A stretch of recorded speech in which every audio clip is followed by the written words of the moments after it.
আগে যে বার্থডে ব্লগটা ছিল দুই বোনের, সেটা ছিল 8ই জুন। আর এই যে বাচ্চা ছেলেটা দেখতে পাচ্ছ, এই হচ্ছে আমার স্টুডেন্টও বলতে পারো, আবার দিদির ছেলেও বলতে পারো। এর জন্মদিন ছিল 10th জুন।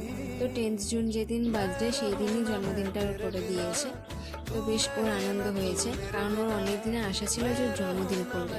তো এই সবাই মিলে আমরা কেক কাটছিলাম। আমার এই ভাইটা বসে আছে, দাদার ছেলেটা, সবাই বসে আছে, বার্থডে উইশ করছে, তারপরে ও কেক কাটছে, বেশ ভালো লাগছিল।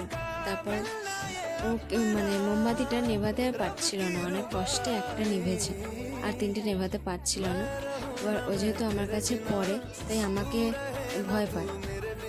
এবার তো দেখতে পাচ্ছ, পুরো ভিডিওটা তোমরা দেখতে থাকো।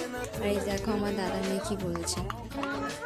তো বেশ ভালো খাইয়েছিল, লুচি, ঘুগনি, পায়েস,